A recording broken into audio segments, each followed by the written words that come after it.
Welcome to Pindar Poetry. We hope you learned something new. In this video, I will explain how to make coffee. First, gather your fresh coffee beans, clean water, and essential brewing equipment. Next, we'll walk through the simple steps of grinding your beans and preparing them for brewing.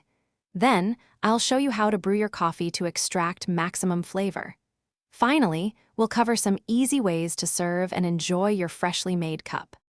To start, you'll need fresh, whole coffee beans. Aim for about 20 grams for a standard cup.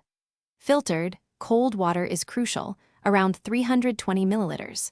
For equipment, a burr grinder is best for consistent grounds, along with your preferred brewing device, like a French press or pour-over. Don't forget a scale to measure accurately, ensuring a perfect 16:1 ratio of water to coffee. Begin by grinding your coffee beans to a medium coarse consistency, similar to sea salt. Next, heat your filtered water to a temperature between 195 and 205 degrees Fahrenheit. Carefully pour a small amount of hot water over the grounds to bloom them for 30 seconds.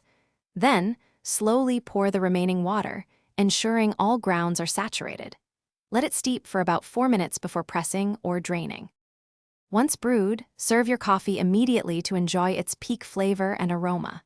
Feel free to customize your cup with a splash of milk, a dollop of cream, or a spoonful of sugar, if you like. Don't be afraid to experiment with different coffee roasts or even try a new brewing method next time. Remember to clean your equipment thoroughly after each use to maintain its quality and ensure great taste every time. Thanks for watching. Consider subscribing if we helped you.